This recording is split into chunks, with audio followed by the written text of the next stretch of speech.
Some places just soak up the light, like a hungry moth swallowing the sun, leaving only a creeping, suffocating darkness behind.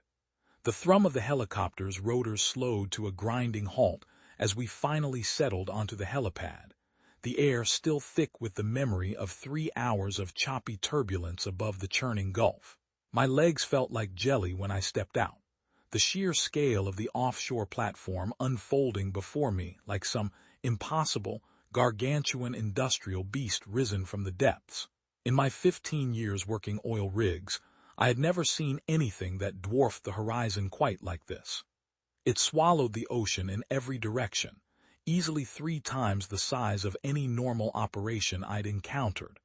I grabbed my duffel, the worn canvas digging into my shoulder, and started walking towards what looked like a central processing station. 2 men, their faces as blank and professional as carved stone, materialized from the shadows, their assault rifles held loosely but clearly ready.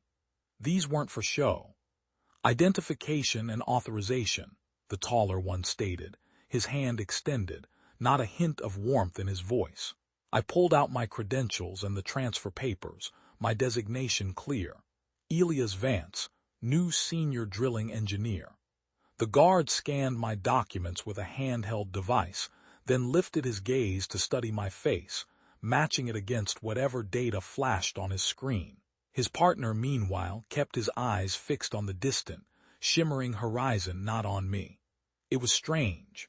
On most rigs, security was focused on potential threats coming aboard, not on what was already lurking in the surrounding waters. "Clear," the first guard finally grunted, handing back my papers. "Follow the yellow line to processing." I followed the luminous yellow stripe painted on the deck, a bizarre beacon guiding me through halls bristling with keycard scanners and more security cameras than a bank vault. For an oil rig, this place felt less like an industrial complex and more like some high-security research lab or a military black site. Steel doors, each marked with different clearance levels, lined the corridors, many emblazoned with stark warnings. Authorized personnel only. At the processing station, a woman sat behind bulletproof glass, her expression as unreadable as the guards outside. She took my fingerprints, scanned my eyes, and then, without so much as a glance my way, slid a keycard across the counter. "Level 2 clearance," she intoned, her voice flat. "Do not attempt doors marked 3 or higher." I nodded, taking the card. "Who do I report to?" I asked, hoping to catch her eye. "Foreman Kalin," she replied, pointing down another corridor, already looking at the next person in line. "East Wing Operations. Follow the yellow line." Kalin turned out to be a tough-looking man in his mid-40s, with a short, neat crop of gray hair and the ramrod-straight posture of someone forged in military discipline. He barely looked up from his tablet when I entered his office. "Vance," he stated, not a question, his voice a low rumble. "Your credentials are extensive. North Sea, Kazakhstan, the North Slope. Why this posting?" The question caught me off guard. "Most foremen couldn't care less why you took an assignment, only that you could do the job." "Triple the pay of my last contract," I answered honestly. "And curiosity. Not many details in the job description beyond specialized extraction techniques." Kalin's eyes narrowed slightly. "We value discretion here. Your contract has an extensive non-disclosure agreement for a reason." He looked back at his tablet. "You'll bunk with Reese. He's been here 3 years. He'll show you around the living quarters. Tomorrow at 0600 you'll get your full briefing and assignment. Questions?" "What exactly are we drilling for out here?" I asked, testing the waters. Kalin looked up, his face devoid of expression. "Oil, Vance. What else would we be drilling for?"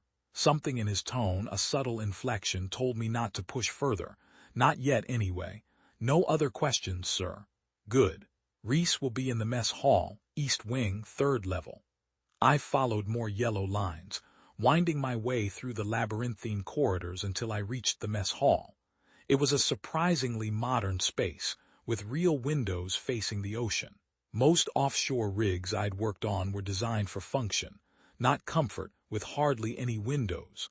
But this one had an entire wall of glass, offering a panoramic view of the churning, endless deep.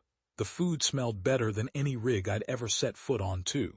The mess hall was about half full, maybe 30 people, eating dinner in a quiet hum of conversation. I took a tray of what looked like genuine steak and vegetables, a far cry from the usual rehydrated slop, and scanned the room for Reese. "You must be Vance," a voice said from behind me. I turned to find a man in his early 30s with careful, assessing eyes. He wore the same company uniform as everyone else, but carried himself differently, with a subtle watchfulness, as if constantly sizing up his surroundings. "Reese," he said, extending a hand, "I'm your bunkmate." His handshake was firm but brief, almost reluctant.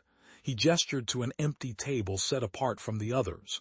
"How long have you been in oil?" he asked as we sat down. 15 years, I said. "Started roughnecking out of college and worked my way up. You?" 5 years here, 2 at other locations. His answers were clipped, efficient. "I work the Eastern platform, mostly technical systems." I took a bite of the steak. It was perfectly cooked, restaurant quality. "Food's better than any rig I've been on." Reese nodded. "Company believes in keeping people comfortable. Contracts are long, 8 months on, 1 month off." That was unusual. Standard rotations were 2 to 4 weeks on, equal time off. 8 months felt almost prison-like. 2 men approached our table. The older one nodded at Reese. "This the new engineer?" he asked. Reese nodded. "Elias Vance, meet Thorne and Xander. Thorne runs production floor 2. Xander's senior technician." Thorne looked about mid-30s and carried himself with an air of self-importance, as if he owned the place. Xander seemed a bit older, perhaps late 30s, with sharp, darting eyes that seemed to catch everything. "Welcome aboard," Thorne said, sitting down. "How was the flight in?" "Long," I answered. "Got to see a lot of empty ocean." "You get used to the isolation," Xander said, picking at his food. His eyes kept darting to Reese, then back to his plate. "So, what are the production numbers like?" I asked casually. The briefing materials had been remarkably light on details.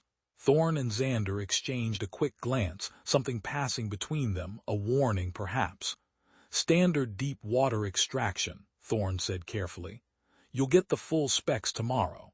We're hitting targets," Xander added. "That's the main thing." I tried another angle.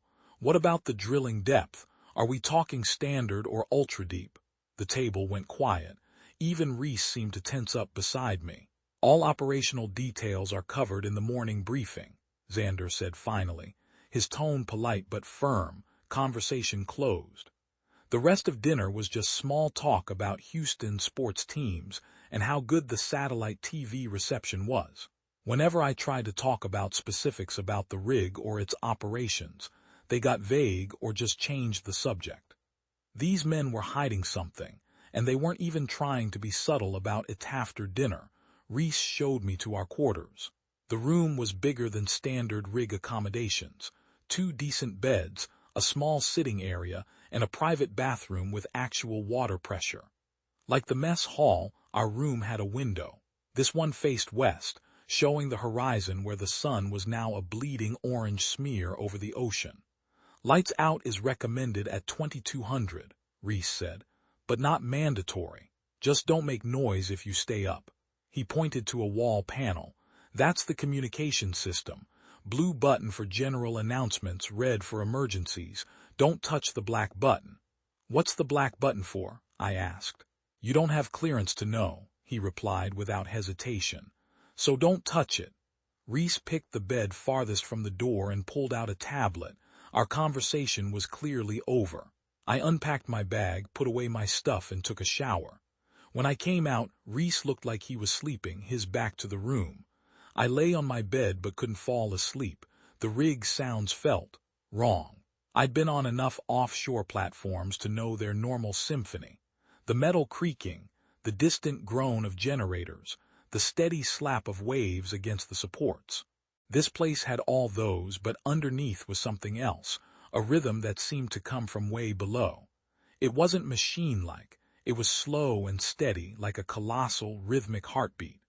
I got up and went to the window. The night was moonless, with only the rig's dazzling lights breaking up the oppressive dark ocean. But the water itself looked weird. The bright lights on the platform should have made the waves glow, reflecting and shimmering. Instead, the water just seemed to absorb all the light. It didn't bounce back, it just soaked it up, creating a circle of profound darkness around the rig. As I watched, the pulsing sound grew louder, no longer just in my head. Something under us, deep below the ocean floor. Something vast. I moved closer to the glass, trying to decipher what was wrong with the darkness. For a second, I thought I saw something move in the water, not waves, but something solid, moving with purpose. Then it disappeared. Behind me, Reese's voice cut through the quiet. "Don't look at the water for too long." So he wasn't sleeping. "It's against rig protocols." I turned from the window. "Why?" In the dim light, I saw him sitting up in bed. "You should get some sleep. Morning briefing comes early. You'll need to stay sharp." He turned to face the wall again, and I went back to my bed.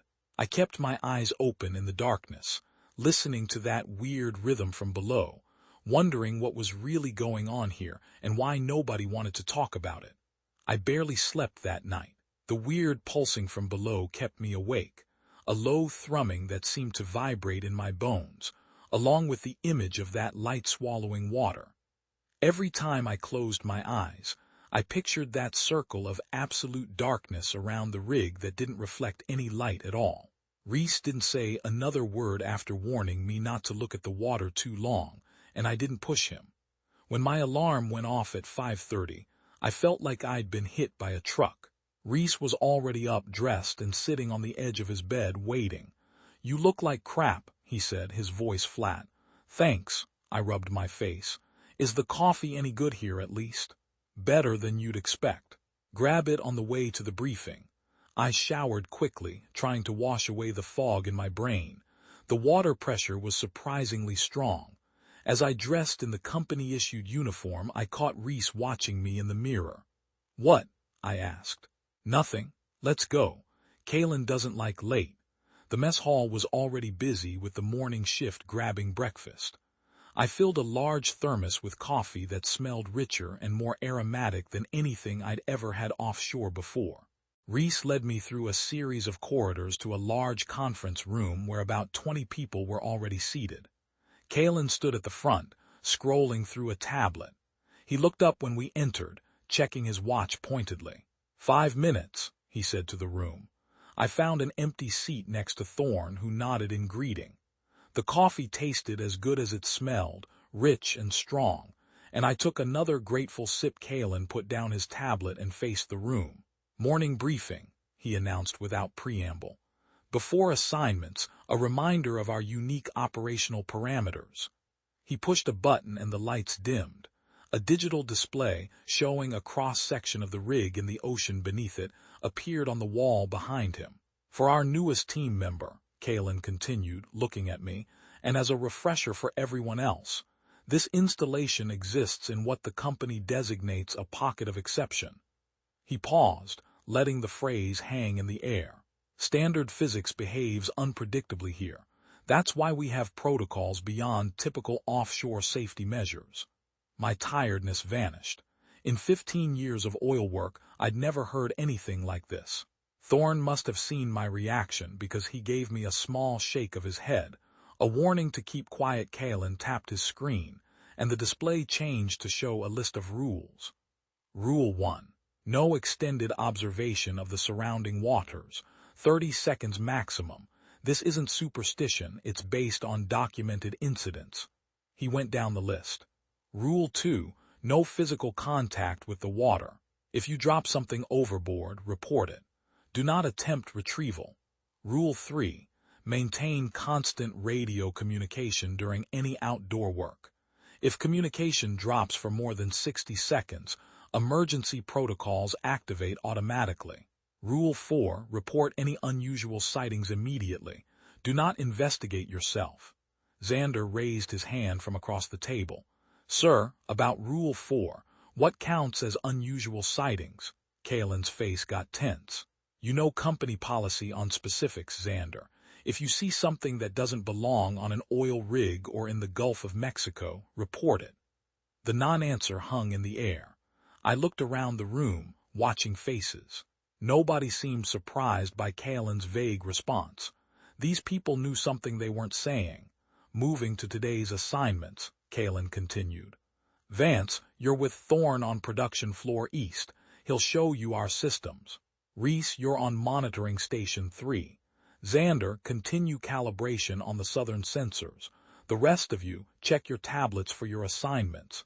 He nodded and dismissed us. As people left, I heard bits of talk about pressure readings, equipment checks, and shift times. Even after such a bizarre briefing, they were just regular oil workers doing their jobs. Thorne tapped my shoulder. Ready for the tour? I followed him through more hallways to an elevator. He swiped his key card and we began our descent. So, I said as the elevator hummed downward, a pocket of exception, Thorne sighed. Look, I know how it sounds, but weird stuff happens here. You follow the rules, you stay safe. What kind of weird stuff? The elevator stopped and Thorne stepped out without answering. We entered a massive open area filled with drilling equipment, the production floor. It looked like any high-end offshore operation. Control stations, monitoring screens, heavy machinery. Seeing stuff I recognized felt almost comforting after all the weirdness. This is East Production, Thorne said. One of 4 main drilling platforms. Your station is over here. He took me to a control panel that looked over the main drill shaft. The equipment was high-tech but worked on principles I totally understood. Pressure gauges, temperature monitors, torque readings, all stuff I knew well.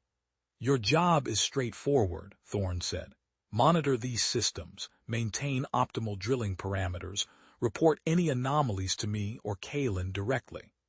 I ran my hands over the controls, feeling at home for the first time since arriving. What's our current depth? 12,342 meters, and descending. I looked up sharply. That's beyond what should be possible with current technology. Thorne's expression didn't change. Like Kalen said, pocket of exception. He showed me the modified safety protocols next. Extra emergency shutoffs, redundant monitoring systems, and evacuation routes marked on every wall. Each workstation had a direct line to security and medical teams. This feels like overkill for an oil rig, I said. Better to have it and not need it, Thorne countered, pointing to a series of screens showing underwater footage. These monitor the area around the platform support structures. If you see anything unusual, hit the blue button. The feed showed a normal ocean floor around the huge supports, but something about the picture quality felt wrong. It was too clear for underwater video at that depth. What's powering these cameras? The resolution is incredible. Proprietary technology, Thorne said, his stock answer for anything unusual. We continued the tour through the production floor. I noticed small details that didn't add up. Equipment modifications that seemed designed to protect against something other than the usual risks. Unusual reinforcement on all water-adjacent barriers, and strange symbols marked on certain doors that didn't match any safety code I recognized. Around noon, Thorne led me back to the mess hall for lunch. I spotted Reese at a table alone and joined him after grabbing a tray of food that still looked like real restaurant fare. "How's the tour?" Reese asked. "Informative," I said, keeping my tone neutral. "Good equipment." Reese pushed his food around his plate. "They give you the speech about the pocket." "Yeah, you believe that." "Doesn't matter what I believe. Rules keep you alive." He lowered his voice. "Crew turnover is high here. People get transferred out suddenly. No explanation. Last month 5 people gone overnight." I thought about the guards with assault rifles, the excessive security, the warnings about the water. "Transferred where?" Reese shrugged. "Company has facilities all over. Some volunteer for transfer after a few months. Others," he trailed off, then changed subjects. "Food's good though, right?" After lunch, Thorne kept showing me around until our shift ended. By evening, my head was full of everything I'd been told and seen. This place broke so many normal industry rules, and their explanations were crazy. A pocket of exception. where physics worked differently. It was like something from a sci-fi movie. Back in my room, I took a shower and changed. Reese wasn't around, so I had the place to myself. I went to the window, keeping an eye on the time.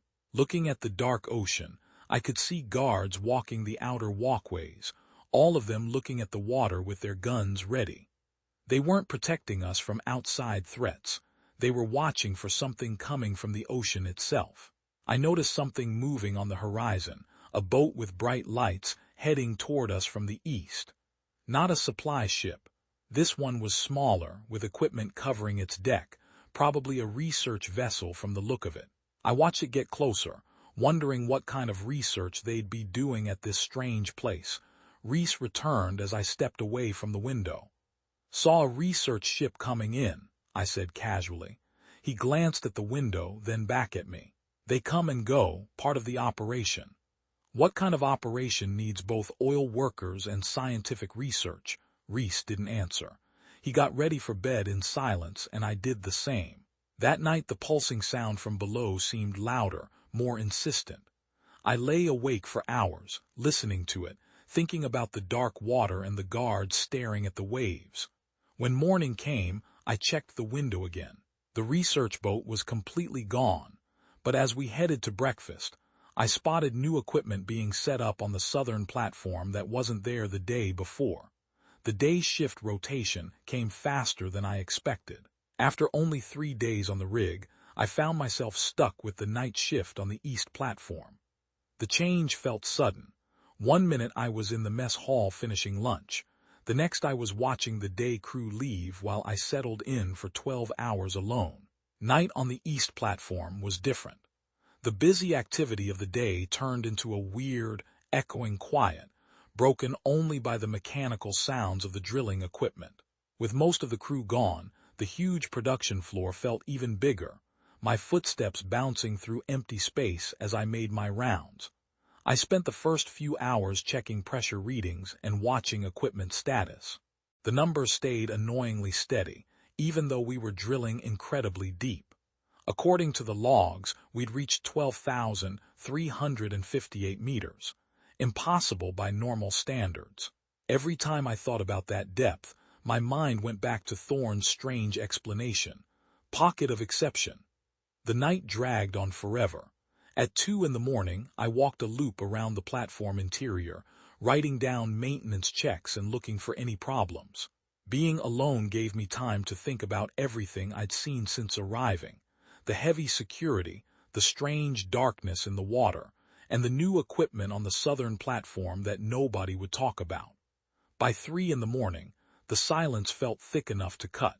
I went back to my monitoring station and poured another cup of coffee from my thermos. The taste was better than it had any right to be on an offshore rig. I wrote down the hourly readings and noticed we'd gone down another few meters. The drilling kept going without stopping, a constant push into whatever was beneath us. At exactly 3:17 a.m., human screams broke through the mechanical noise of the rig. I jumped up, knocking my coffee across the desk. The screams came again, raw and terrified, from the lower deck. I grabbed my radio. "This is Vance on East Production. Screams coming from lower deck. Anyone copy?" The radio crackled with static before Kalen's voice answered. "All personnel remain at stations." Security responding. My hand paused on the radio. The screaming continued, now mixed with shouting. Standard protocol said to stay put during an emergency unless directly ordered to help. Screw protocol. I headed for the stairs, taking them 2 at a time. I raced down to the lower deck where the outside walkway went around the platform. The screams got louder as I pushed through the heavy door to the outside. The night air hit me like a wall, damp and surprisingly cold. The scene on the deck stopped me cold. 3 security guards were surrounding a worker near the railing. I recognized him as Beckett, one of the roughnecks from the drilling team. He was on his back, clawing at the metal deck, his face twisted in terror. 2 guards held his arms, trying to pull him away from the railing, while a third aimed what looked like a harpoon gun at the water. "Hold him," one shouted over the wind.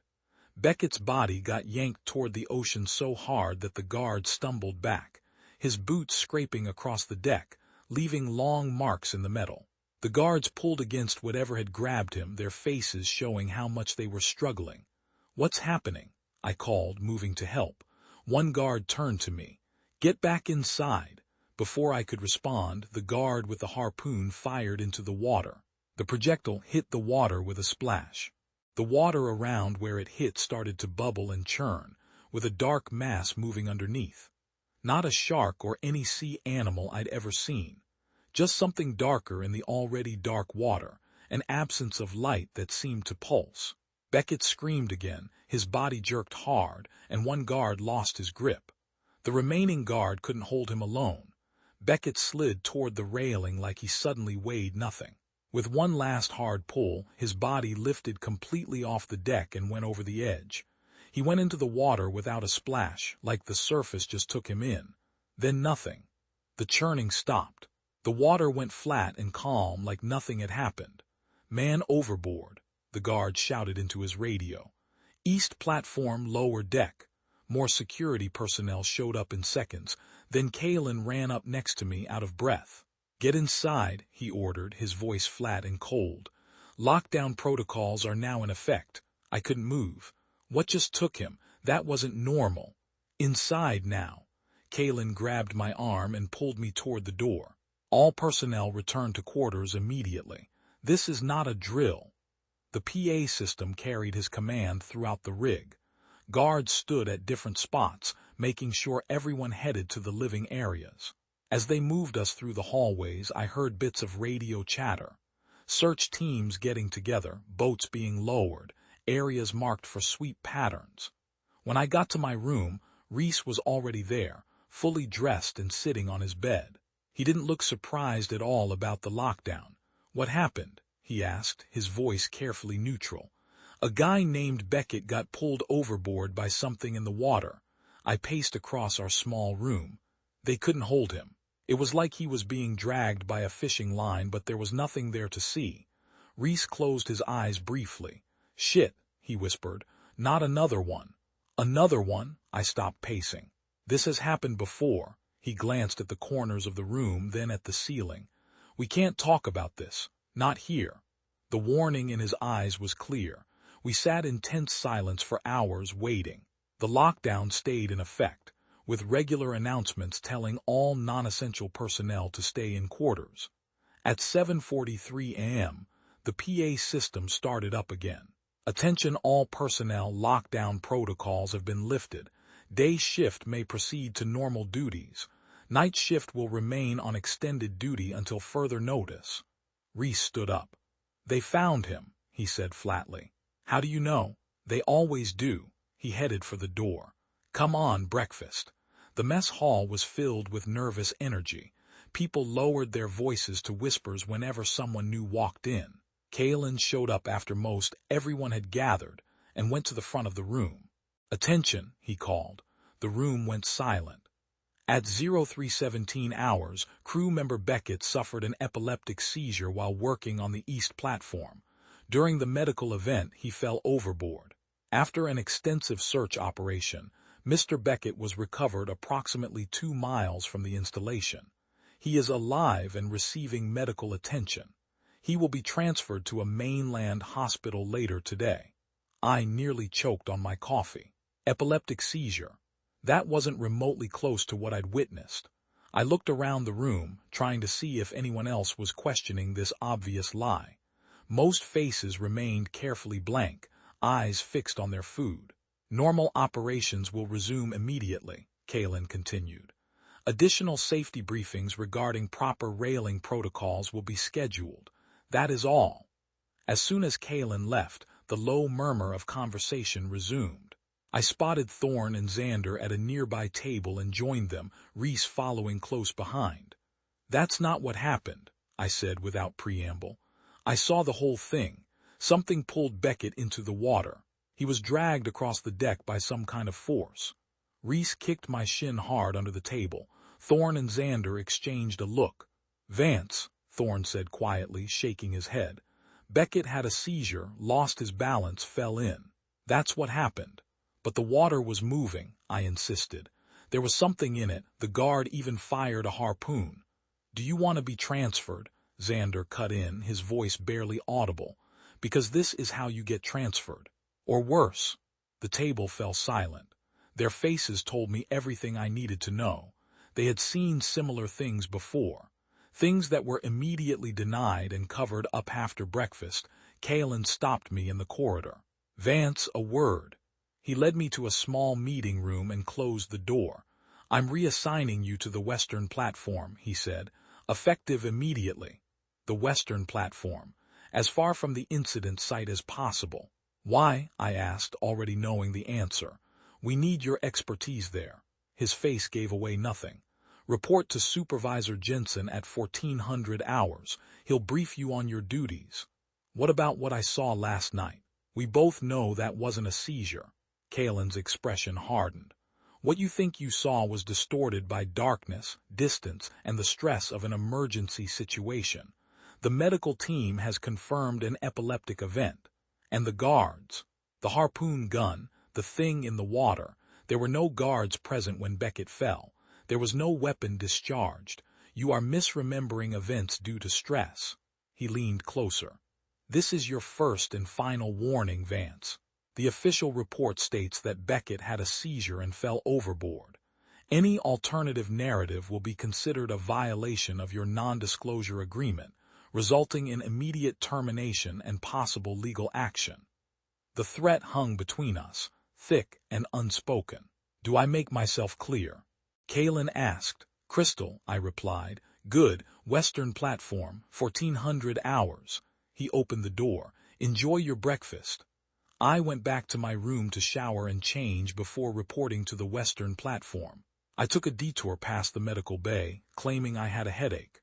Through the small window in the door, I saw Beckett lying on a bed, his eyes open but completely empty, staring at the ceiling. His body wasn't moving, except for the slow, shallow rise and fall of his chest. A medical team in protective gear surrounded him, taking samples and readings. One of them spotted me and moved quickly to the door. This area is restricted, she said, blocking my view. Medical needs. Headache, I said, but I can come back later. Level 1 medical station is on the residence floor. This is research medical only. She waited until I turned and walked away. Research medical, not regular medical care. Whatever had happened to Beckett, they weren't treating him. They were studying him. At 2 p.m., I reported to the Western platform as ordered. The supervisor briefed me on monitoring duties, identical to those I'd performed on the East platform. The monitors showed the same impossibly deep drilling operation, the same suspiciously steady pressure readings. As I settled into my new station, I looked out at the water surrounding the Western platform. From this vantage point, I could see almost the entire rig. In the distance, a helicopter descended onto the landing pad. Medical personnel wheeled a gurney toward it, a still form strapped down under a sheet. Beckett being transferred to a mainland hospital. But the helicopter didn't lift off in the direction of the mainland. It turned and headed out to sea, toward the horizon where I'd seen the research vessel disappear 3 days after Beckett's incident. The rig had changed. It wasn't anything obvious at first. The same equipment made noise, the same fluorescent lights buzzed overhead, the same taste of industrial coffee lingered in the break rooms. But underneath the routine, something was different. I first noticed it when a helicopter arrived early on the second morning. 4 men stepped out onto the landing pad, moving like military units I'd seen during security trainings at previous jobs. Unlike the regular guards who nodded at passing workers, these men looked around with cold assessment. They carried sidearms openly and spoke only to each other through small earpieces rather than the standard radios. By the 3rd day, the East platform crew had been gutted. At least 8 workers I'd seen regularly in the mess hall were gone, including everyone who had been on shift with Beckett that night. Where's Alvarez? I asked Thorne as we crossed paths in a corridor. Alvarez had worked the console next to Beckett. Thorne's eyes darted to a nearby security camera before answering.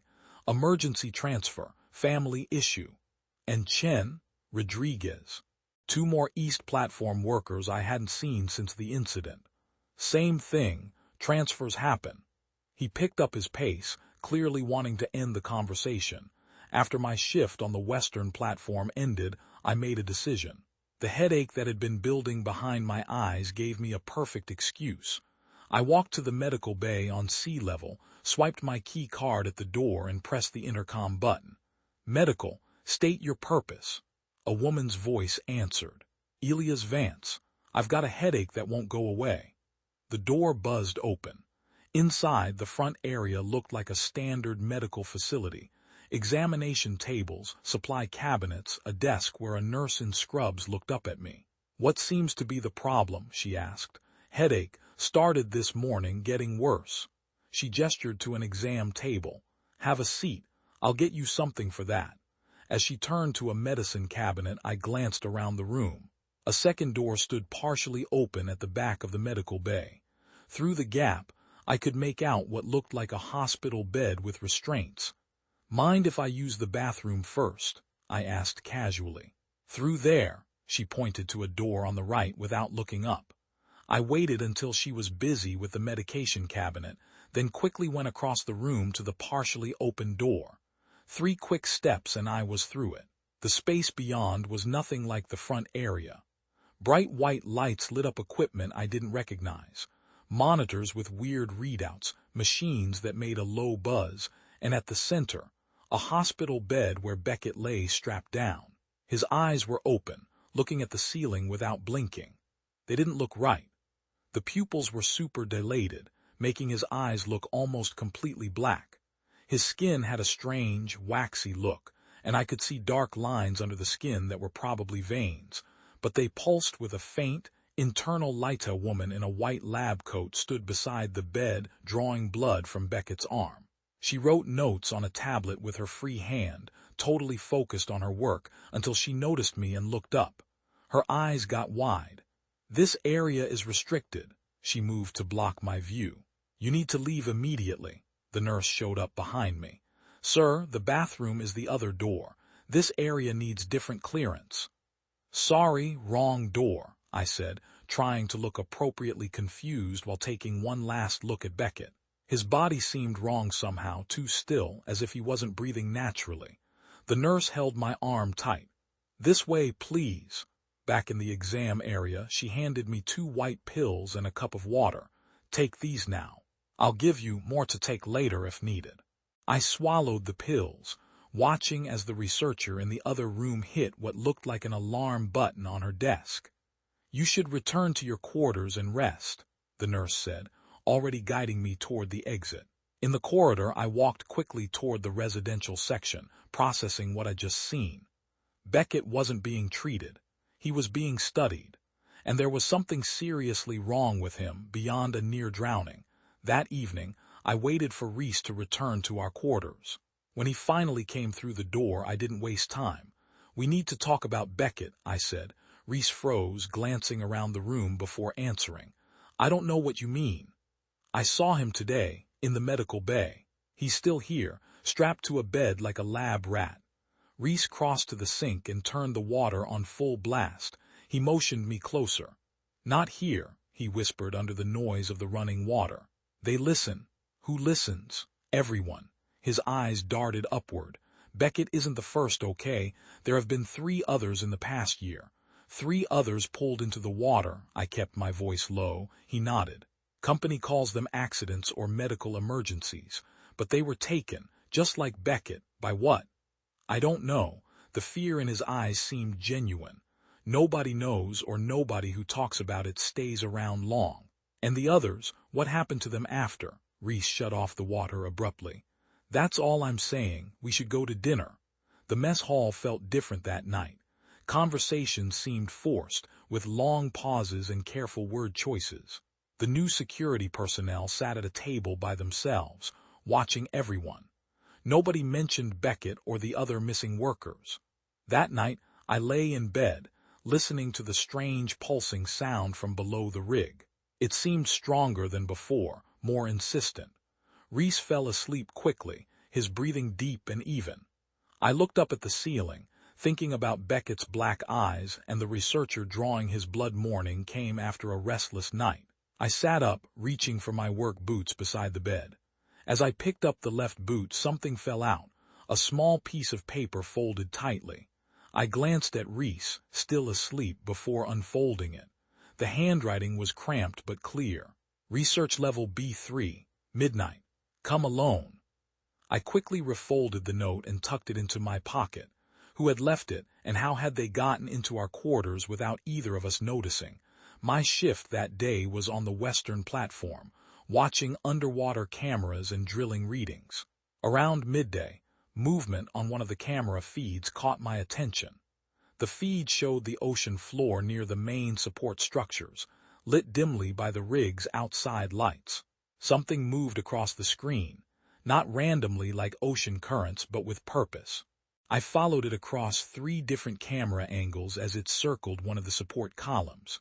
Whatever it was hard to make out, darker than the surrounding water, with what looked like multiple arms or tentacles.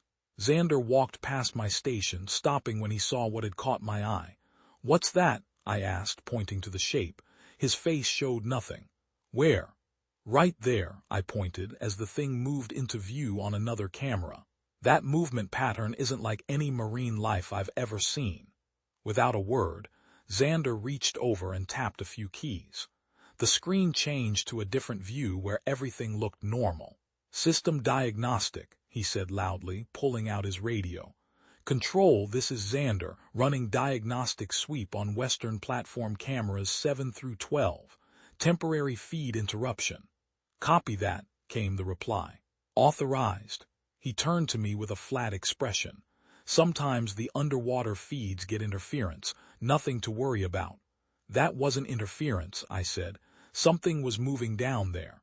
Just tricks of light in the water. Happens all the time." He walked away, but positioned himself at a nearby console where he could watch what I was doing. I tried to bring back the original feed, but my access had been restricted. For the rest of my shift, I went through the motions of checking gauges and entering numbers, my mind on the note in my pocket, research level B3. I'd never seen it on any of the facility maps.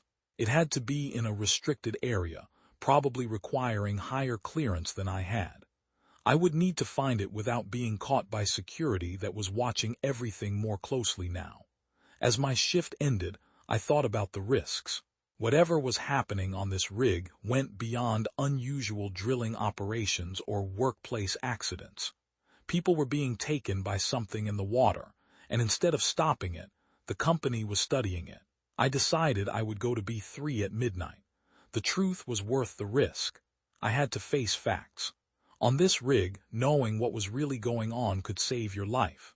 It could be the difference between staying alive and becoming the next person strapped to a bed with dark, empty eyes. A loud boom woke me up suddenly. My nightstand clock said 2:37 a.m. The alarm screamed for 6 seconds before it cut off, leaving everything weirdly quiet. Reese wasn't in his bed. I pulled on my pants and stuffed my feet into my boots without tying them. The door to our room opened with a hiss. When I stepped into the hallway, the emergency lights were on, bathing everything in a harsh, disorienting red. The hallway was empty. No security guards running to check things out. No workers coming out of their rooms to look. Just silence when there should have been chaos. I headed toward where the explosion came from, following the faint smell of smoke and something else, something metallic and wet. When I turned the corner toward the B-section stairs, I saw him. Silas sat against the wall, one hand clutched to his neck, blood leaking through his fingers, running down his arm and making a sluggish puddle on the floor. His eyes went wide when he saw me. "Vance," he gasped, his voice barely audible. "Help me up." I rushed to his side to see how bad it was. He had a gunshot wound in his neck, just above the collarbone. Blood was pouring out fast. "We need to get you to medical," I said, reaching for my radio before realizing I'd left it in my quarters. Silas grabbed my arm, his grip surprisingly strong for someone bleeding so much. He stared at me, looking desperate. "No," he whispered. "They did this. Listen to me." I leaned closer as his voice weakened. "They're not drilling for oil," Silas said, each word requiring visible effort. "They're drilling into it, the boundary. It's coming through." Blood bubbled at the corner of his mouth. I tried to apply pressure to the wound, but he pushed my hand away. "We're lab rats," he continued, his breathing becoming more labored. "Get away from—" His body suddenly stiffened. A violent convulsion shook him from head to toe. His grip on my arm tightened painfully, then released as his body went slack. His eyes stayed open, staring at the ceiling, seeing nothing. Footsteps echoed from the corridor to my right, heavy, purposeful steps of multiple people moving quickly. I looked around frantically. The stairwell door was too far. They'd see me before I reached it. I spotted a small door marked supply about 10 feet away. I moved as quietly as possible, opened it, and slipped inside just as the footsteps rounded the corner. The closet was narrow and dark, filled with cleaning supplies and maintenance equipment. Through a small crack where the door didn't quite close properly, I could see Silas's body and the growing pool of blood around him. Kalen came into view with 2 guards, weapons drawn on either side. They approached Silas's body cautiously. One guard checked for a pulse, then shook his head. Kalen pulled out his radio. "Subject W compromised," he said, his voice calm and matter-of-fact. "Containment breach possible. Prepare Unit 7. Subject W." One guard took photographs of the scene while the other retrieved something from a case he carried. They turned Silas's head to the side, showing the gunshot wound. The guard leaned down with what looked like a syringe and injected something directly into the wound. "Full cleanup protocol," Kalen instructed. "I want this corridor sterile by morning briefing." The guards nodded, then lifted Silas's body between them. His arms hung limp, head lolling backward as they carried him away. Kalen followed, speaking quietly into his radio. I couldn't make out the words. I waited until the footsteps faded completely before easing the door open. The hallway was empty again, with only the pool of blood as evidence that Silas had ever been there. I pulled out my phone and took several pictures, making sure to capture the blood pattern and location near the B-section stairwell. After taking the photos, I went back to my quarters, wondering about so many things. What boundary was Silas talking about? What did containment breach mean? And why would Kalen call him Subject W instead of his name? I spent the rest of the night wide awake, staring at the ceiling, listening for any unusual sounds. Reese never returned to our quarters. Morning came with no further incidents. I showered and dressed without thinking much, still stuck on Silas's final words. When I entered the hallway to head to breakfast, I noticed something right away. The blood was gone. Not just cleaned up, but completely absent. The floor looked shiny as if freshly polished, without even a hint of cleaning solution smell. The mess hall was full of normal morning activity. Workers ate breakfast and talked about shift rotations as if nothing had happened. I saw Thorne and Xander at their usual table and joined them, looking around for any sign of Reese. "Either of you see Reese this morning?" I asked casually. Thorne shook his head. "Not since yesterday's shift." Xander didn't look up from his coffee. The daily briefing started at 7:30 a.m. sharp, with Kalen standing at the front of the room, looking as composed as ever. He went through the standard updates, production numbers, maintenance schedules, safety reminders, without a single mention of an explosion, an alarm, or a death. When he opened the floor for questions, I raised my hand. The room went quieter than usual. "Has anyone seen Silas today?" I asked, watching Kalen's face carefully. "He wasn't at breakfast." Kalen's expression didn't change, but something in his eyes hardened. "There is no personnel by that name on this rig," he replied evenly. "Perhaps you were dreaming." Several workers shifted uncomfortably in their seats. Thorne looked hard at the table. Xander all of a sudden got super focused on a loose thread on his sleeve. "I saw him last night," I pressed, "near the B-section stairwell." Kalen looked at me coldly. "Mr. Vance, I'm concerned about your mental state. The isolation of rig life can cause stress-induced hallucinations in some people. Maybe you should go to the medical bay for an evaluation." He turned away from me, moving on to the next question as if my concerns were meaningless. But I noticed how he looked around the room, checking who seemed uncomfortable at the exchange. After the briefing, I headed to my assigned station on the western platform. As I passed through security, I noticed 3 new guards I hadn't seen before. They watched me with open suspicion. Throughout my shift, I couldn't shake Silas's words from my mind. "They're not drilling for oil. They're drilling into it." The boundary.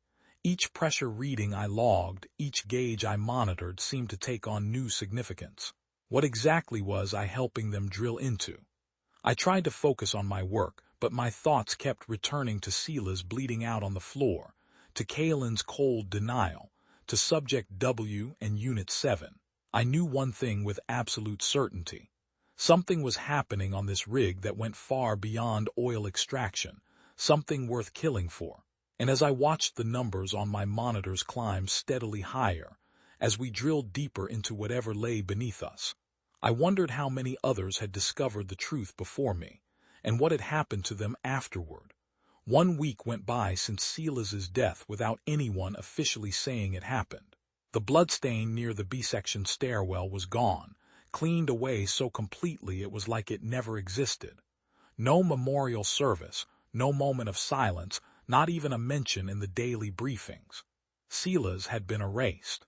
The schedule rotations came out Monday morning, and I saw my name move to the southern platform. I looked up from the tablet to see Kalen watching me from across the mess hall, his face blank.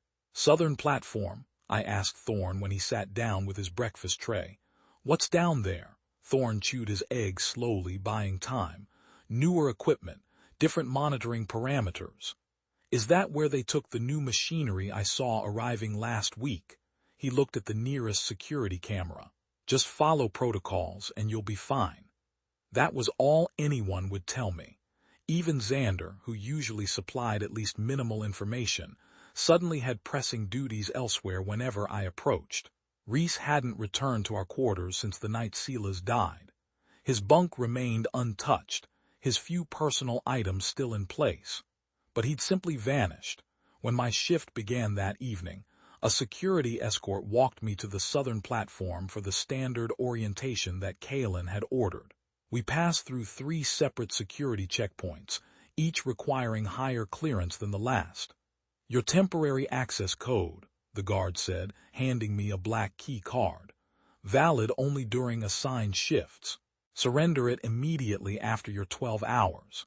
The southern platform wasn't just another drilling section. It was a completely different operation. The space was bigger than 2 basketball courts, with a huge circular machine that went through the floor. It didn't look like normal drilling equipment. This machine had lots of see-through tubes filled with glowing blue liquid that moved in time with the weird, rhythmic sound I'd been hearing since I got here. The security guard pointed to a monitoring station on a raised platform overlooking the main floor. "You'll be tracking pressure readings and logging any problems. Don't leave this station, no matter what. Check the manual for emergency procedures." Then he left. The heavy door closed behind him with a hiss, and I was alone with the buzzing equipment and the steady rhythm of the pulsing blue liquid. The monitoring station had 6 screens showing different readings. The middle screen showed a depth counter at 13,487 meters, way deeper than what I'd seen on the eastern platform. Another screen showed what looked like geological layers, but the bottom levels had weird formations I'd never seen in any rock before. Hours went by without anything happening as I recorded the readings and watched the depth counter slowly tick up. Nobody came by or called in. Unlike other parts of the rig where workers sometimes passed through, I felt truly alone. All I could hear was the noise of the machines and that steady pulsing from below at 2:17 a.m. Something weird happened. The lights flickered for a moment, going dim before coming back on. I checked the power readings. Nothing showed up as wrong. Odd but not scary yet. 10 minutes later it happened again. This time the screens showed static patterns. The depth counter went crazy, jumping to 15,000, 304 meters for a split second before going back to 13,489. I reached for the radio to report the problem when I noticed something by the door. Water was coming in under the sealed entrance, a thin, oily puddle that spread across the metal floor in a strange way. Instead of flowing down toward the drain grates like it should, it seemed to move on its own, gathering into a growing pool. This made no sense. We were at least 40 feet above the water, and the door had several seals to keep water out. I backed away, watching the puddle get bigger. The water started to rise upward, about 4 feet tall. The lights flickered again, and in that moment when it was darker, the column shaped itself into something with a torso, arms, and a head. When the lights came back on, the water fell away, showing what was underneath. The thing had Silas's face. Definitely his features, but on a body that wasn't human anymore. Its arms and legs were stretched out and skinny, bending in ways they shouldn't. Its skin was almost see-through, showing veins that glowed with the same blue light as the liquid in the drilling machine's tubes. I bumped into the railing of the monitoring platform. The creature stared at me with eyes like black holes that didn't reflect any light. It opened its mouth, showing rows of needle-like teeth in circles. But instead of attacking, it raised a webbed hand toward me. Help! The sound was barely recognizable as speech, a gurgling attempt at words pushed through vocal cords that were no longer designed for human language. Vance, it knew my name. The thing with Silas's face knew who I was. Silas, I whispered. The creature jerked its head in what might have been a nod. Not much time. Each word seemed to cause it physical pain. They're letting in. I reached for the emergency button on the console behind me. The creature saw the movement and came at me fast. Its webbed hand shot out toward me with fingers that were way too long and bent at weird angles. Listen, it gargled, blue fluid dripping from its mouth. Boundary breaking. They want. I slammed my palm down on the emergency button.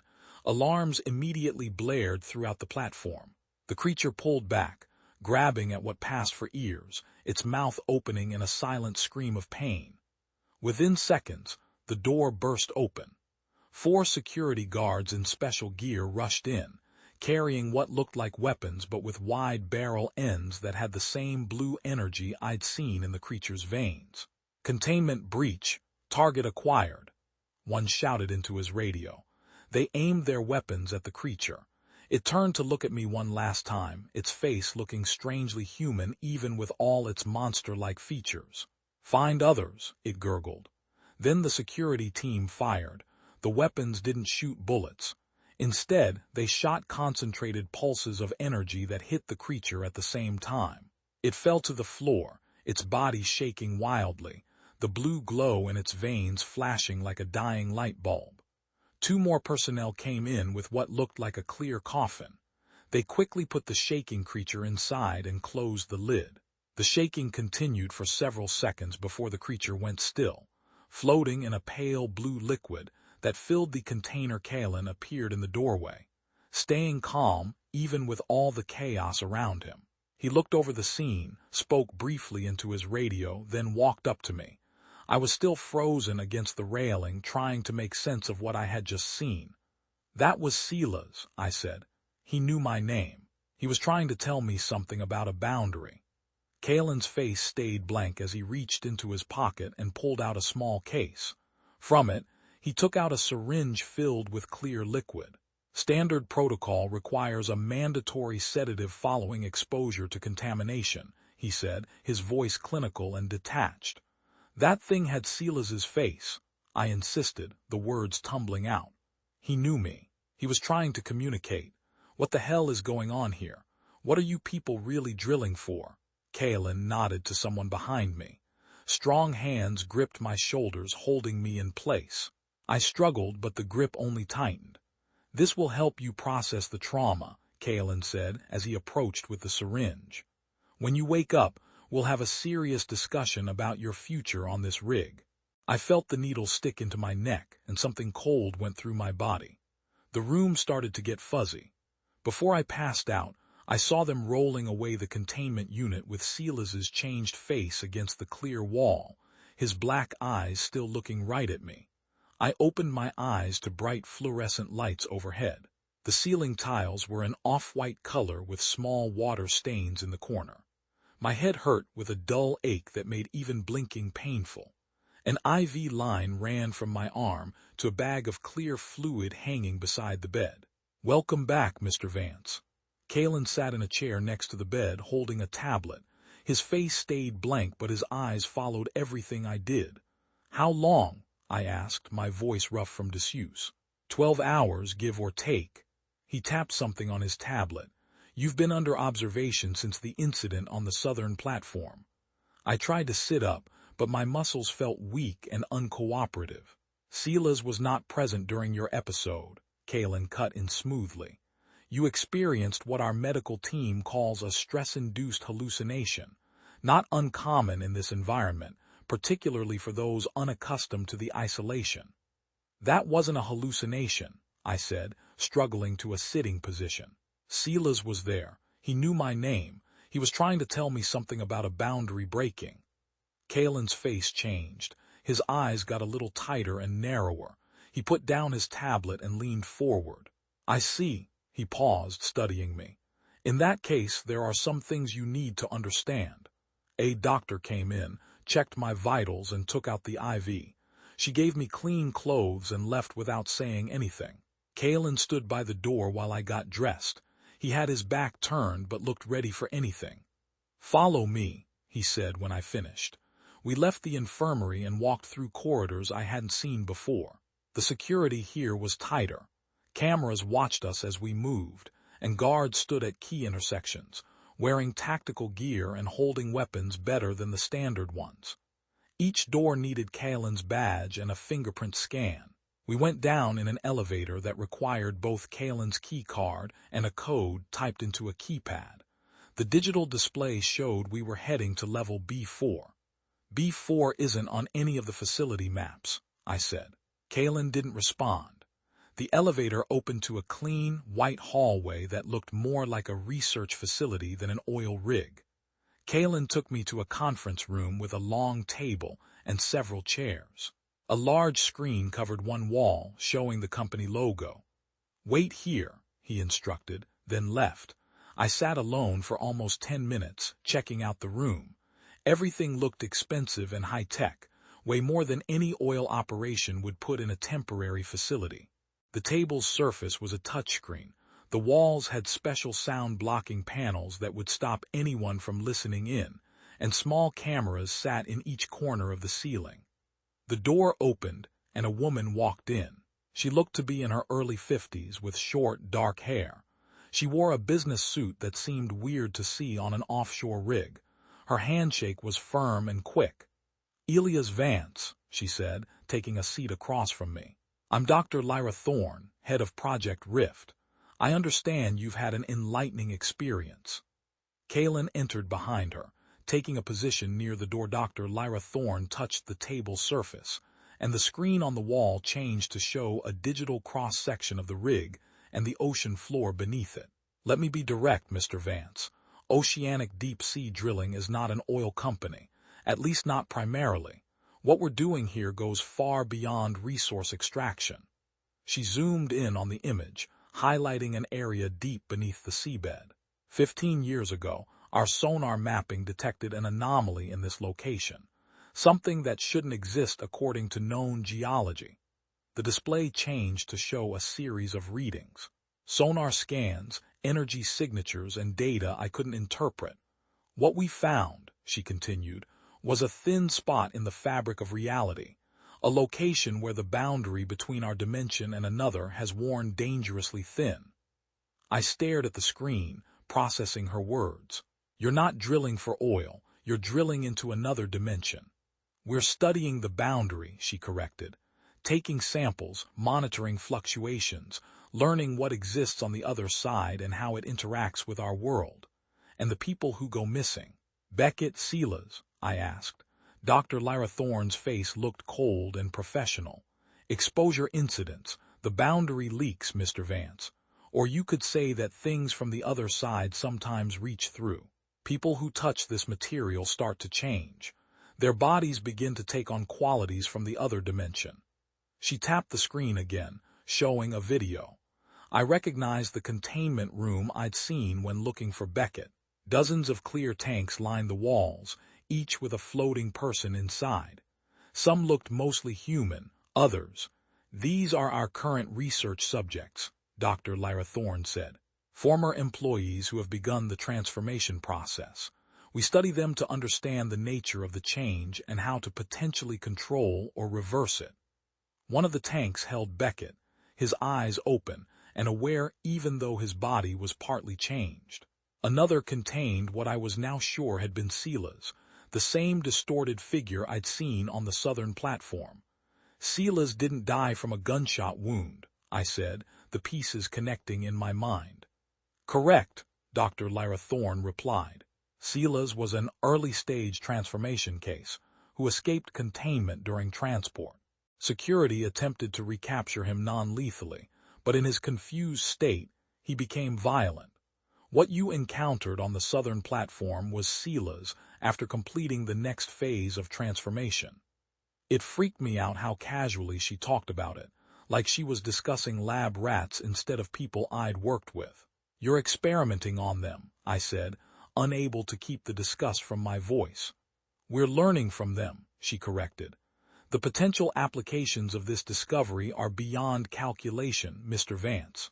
Imagine materials with properties that defy our physics, medical applications that could revolutionize treatment of currently incurable conditions, defense technologies that would render conventional weapons obsolete." She leaned forward, her eyes intense. "Which brings me to the purpose of this conversation. You now know the truth about our operation. That leaves us with limited options." Kalen moved slightly by the door, letting everyone know he was still there. "Option 1, Dr. Lyra Thorne continued. You join the research team with increased clearance and compensation. Your engineering expertise would be valuable, and you've already demonstrated remarkable adaptability." "And option 2, I asked, already guessing the answer. "Memory modification and transfer. You'd be reassigned to one of our conventional drilling operations, with no recollection of the past 2 weeks. Her expression made it clear which option she preferred. "You have potential, Elias. I'd hate to waste it." My mind raced. Either choice was dangerous. If I refused to join them, I doubted I'd simply be allowed to leave with my memory wiped. More likely, I'd end up in one of those tanks. But agreeing too readily might raise suspicion. "This is a lot to process," I said, choosing my words carefully. "I need time to think." Dr. Lyra Thorne looked me over, then nodded. "You have until tomorrow morning to decide. In the meantime, your clearance has been temporarily upgraded to allow access to level B2. Feel free to review some of our non-classified research. It might help inform your decision." She stood up. "One more thing, Mr. Vance. Any attempt to talk to the outside world about what you've learned will be caught and dealt with, for everyone's safety." Kalen took me back to my quarters, which seemed weirdly normal after everything. The bed, desk, and window felt like they belonged to a different reality, one where oil rigs were just oil rigs and people didn't turn into monsters. Reese's bunk was still empty and untouched. I lay on my bed for hours, thinking about everything. The rig, the drilling operation, the disappearances. It all started to make sense now. They'd found a weak spot between dimensions and were messing with it, not caring what might come through or who might be changed by it. I needed to get word out. Documentation, evidence, something real that would expose what was happening here. At 1:47 a.m. I left my quarters. The B2 access doctor Lyra Thorne mentioned might be my only chance. The hallways were mostly empty, with skeleton crews handling night shifts. I nodded to the few workers I passed, trying to look normal as I headed to the communications center on level B2. My temporary clearance worked on the door. Inside, banks of equipment made a low buzzing sound. Satellite communication arrays, radio systems, computer terminals, all the tech needed to stay in touch with the outside world from this isolated spot. I sat at a terminal and began typing an emergency message. planning to send it to the Coast Guard and several news outlets at the same time. But when I tried to connect to the external network, a message popped up. All outgoing communications routed through ODSD secure servers for security verification. Please wait for transmission approval. Of course, they wouldn't leave an open channel that could expose them. I needed another plan. Instead, I got into the internal network. My engineering credentials let me look through most of the standard systems. I searched for research files, hoping to find something I could download as evidence. To my surprise, many files were open to me. Video logs of early encounters with the boundary material, medical records of transformation cases, papers on practical uses of dimensional technology.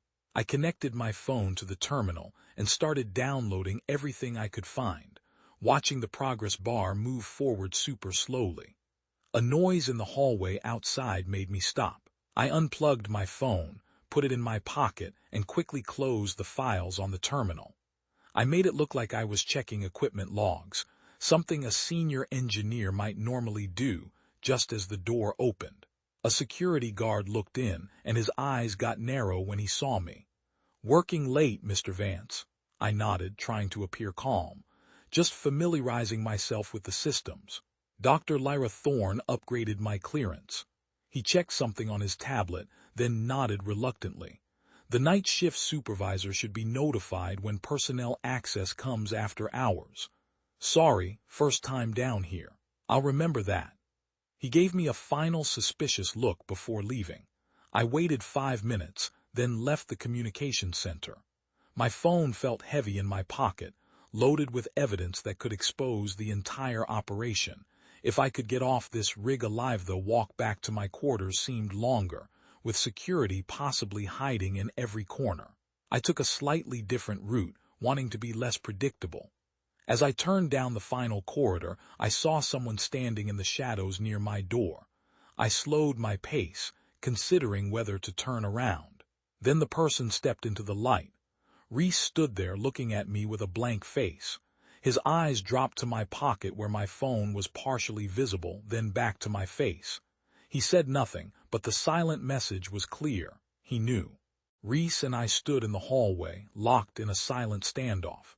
His eyes stayed fixed on the phone in my pocket, then moved back up to my face. I couldn't read his expression beyond the obvious. He knew what I'd done. "We should talk inside," he said finally, his voice barely above a whisper. I hesitated.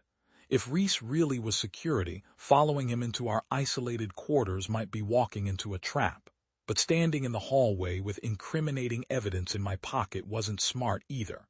I nodded and followed him through the door. Once inside, Reese looked around the corners of the room, then turned the sink faucet on full blast. The sound of running water filled the small space. "They have microphones everywhere," he said quietly, "but not in the plumbing." I kept my distance back against the wall. "Are you going to report me?" Reese shook his head. "Not yet. What did you find in the comms center?" I weighed my options. Reese had been missing since Silas's death, only to reappear now when I'd gathered evidence. But I needed information and possibly an ally. Research files, videos, medical records of the transformations. I didn't mention the download to my phone. They're not drilling for oil. They're studying something coming through from another dimension. "I know." Reese sat on his bunk, suddenly looking exhausted. "I've known for 3 months. How much do you know about what they're doing to those people?" "Enough." He rubbed his face. "The research subjects, the tanks, the transformation process." I thought about the supply schedule I'd memorized during my orientation. "The helicopter comes in 2 days, supply run from the mainland." Reese looked up sharply. "Don't even think about it. Kalen's people watch those transfers like hawks. Anyone trying to board without clearance would be stopped immediately." "I have temporary upgraded clearance," I reminded him, "from Dr. Lyra Thorne to level B2. The helipad requires B1 or higher." I paced the small room, thinking. I need to see more. I need to understand what's really happening here. "You should just take their offer," Reese said, his voice hollow. "Join the research team. That's the only way you survive this." Like the others survived. Like Sela's. I leaned closer, keeping my voice under the sound of the water. I'm getting off this rig with proof of what they're doing. Reese stared at me for a while, then nodded once. Get some sleep. We'll talk more tomorrow. I lay on my bunk for hours, unable to sleep, planning my next moves. I needed to access the lower levels, find solid evidence beyond the files I'd already downloaded, and figure out how to get on that helicopter. My mind raced with possibilities and dangers, until I finally passed out from exhaustion. Morning came too quickly. The daily briefing was run by Kaelin, who watched me extra closely. Dr. Lyra Thorne wasn't there, but it felt planned rather than random. Throughout the meeting, I noticed Reese staying on the opposite side of the room, carefully avoiding eye contact.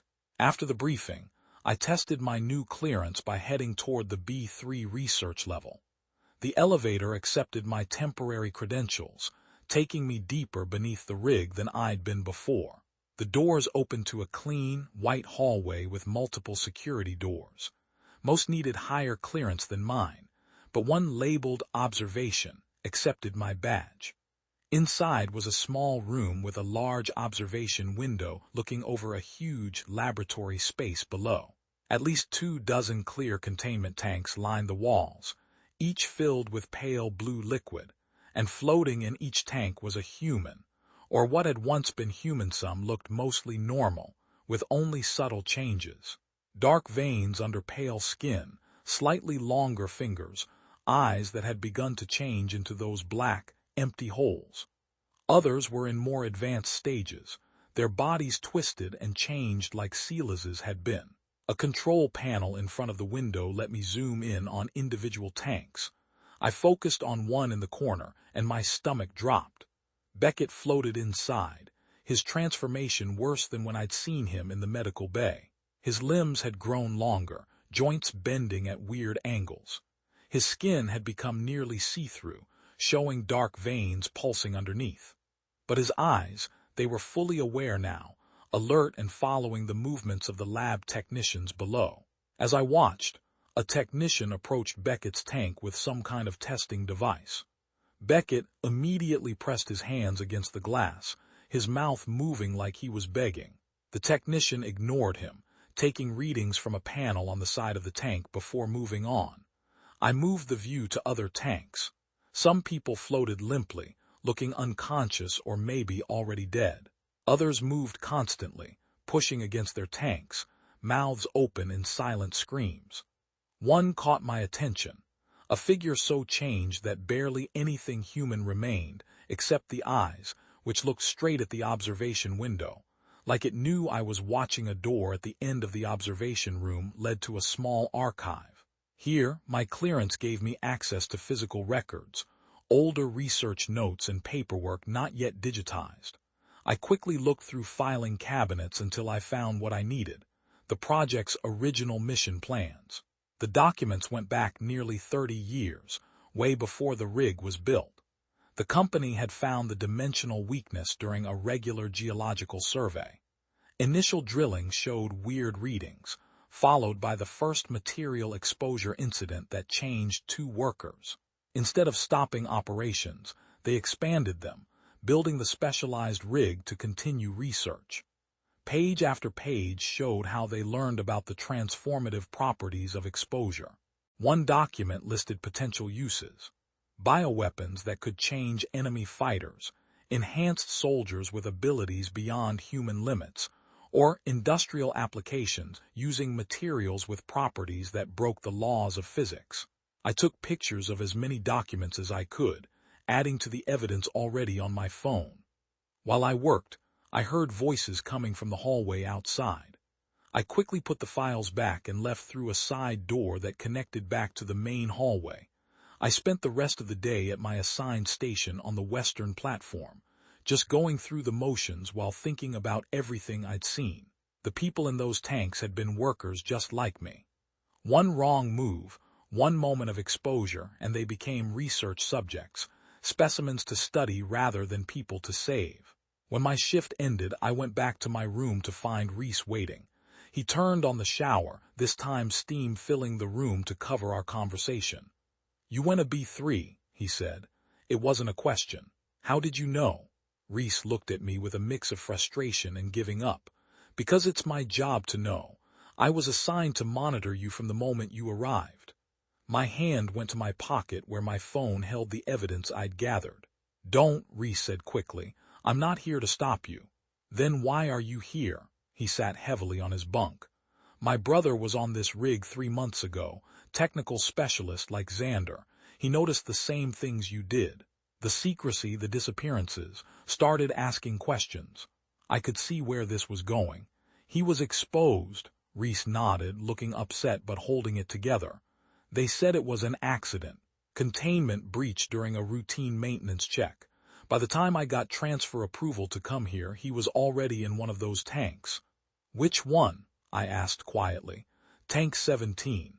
The one in the far corner." His voice faltered. "He still recognizes me when I visit. At least I think he does." Everything clicked into place. Reese's reluctance to talk, his disappearances, the warning note I'd received. It had all been leading to this moment. "That's why you slipped me the note about B3, I said. "You wanted me to see the truth.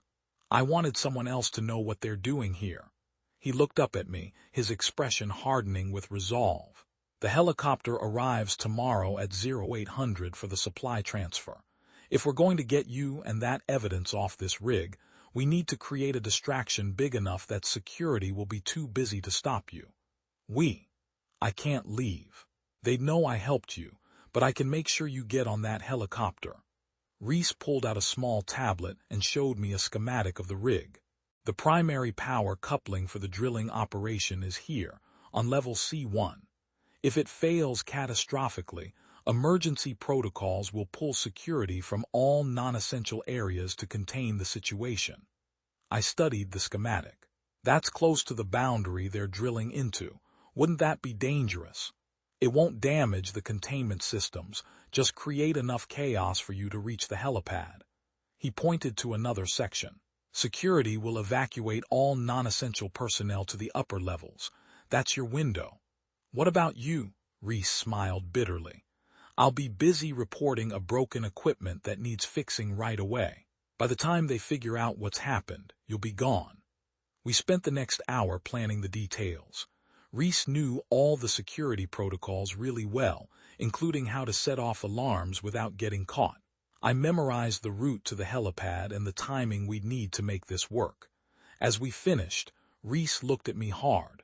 "When you get out, make sure everyone knows, not just about the transformations, but about the people. My brother, Sila's, all of them." "I promise," I said. "If there's a way to shut this down and help them, I'll find it." We slept in shifts that night, too wired to fully rest. Morning arrived with the same boring routine as always on the rig. Daily briefing, shift assignments, the constant noise of machinery. No one looking at us would have guessed what we planned to do. At 7:35, I positioned myself near the research-level elevator, pretending to check equipment readings. Reese had already disappeared toward the power couplings on C. At exactly 7:42, the lights blinked. 3 seconds later, alarms blared throughout the facility. "Emergency, IN Section C1. All security personnel report to containment response stations. And non-essential personnel evacuate to upper levels immediately." The automated message repeated on a loop as red emergency lights bathed the corridors. I joined a group of workers heading toward the upper levels, then broke away at a junction point, using my clearance to access a maintenance ladder that would take me directly to the helipad level. Like Reese said, the security checkpoints were empty, with the guards called to handle the emergency below. I got to the upper deck right when the supply helicopter landed. Wind from the rotors blew across the helipad as ground crew rushed to unload supplies. In the confusion, I slipped into the line of technicians checking manifests. My upgraded clearance badge was enough to get me past the one guard left, who was paying more attention to the alarms than checking badges. The helicopter pilot was already getting ready to leave, wanting to get away from whatever emergency had set off the facility's alarms. I said I was escorting the technical equipment being sent back for mainland repairs, showing my engineering credentials. He nodded quickly, waiting for me to get on board. I climbed in, my pulse racing as I sat down among the crates and equipment. Through the window, I could see more security staff showing up at the far end of the helipad, responding to the alert about me moving around without permission. The pilot got clearance to leave, and the helicopter took off. As we went up, I saw someone come onto the helipad below, moving in jerky, weird ways. Even from up here, I could tell it was Silas's changed body, standing on the edge of the platform, face looking up at our helicopter. Those black, empty eyes stared at me like he knew exactly what he was doing. The radio crackled. "Supply Helicopter Delta 3, this is Oceanic Deep Control. You are ordered to return immediately. Repeat, return to platform immediately." The pilot looked back at me, suddenly suspicious. "What's in those equipment cases you're escorting?" "Standard replacement parts," I said, trying to keep my voice steady. "Nothing unusual." He looked at me for a moment before turning back to his controls. "Control, this is Delta 3, returning as ordered." The helicopter turned sharply, heading back to the rig. As we went down, I felt a weird, tingly feeling in my fingertips that slowly moved up through my hands. I looked down and saw dark lines under the skin of my wrists, following my veins up my arms. It hit me hard. I'd been exposed, maybe in the research level, maybe earlier when I ran into Silas. It didn't matter when. What mattered was that I was already changing. The stuff on my phone, even if I got it out, would cost me by making me like those stuck in the tanks below. The tingly feeling got worse as we got close to the helipad. Guards stood ready, some holding the same weapons they used on Silas. At the edge of the platform, Silas's changed body was there, watching us land with those black, unblinking eyes. As the helicopter touched down, I felt the first painful cramp in my fingers as they started to stretch and grow, the blue light faintly visible under my skin. The ramp lowered and the guards moved in, their faces grim. My own eyes, I realized, were starting to see the world differently, the colors shifting, the rig's pulsing energy now a vibrant, undeniable presence. I was one of them now, one of the specimens, and the chilling part, I could still think. I could still feel the horrifying transformation. What was the most unsettling part of Elia's journey? Let me know in the comments.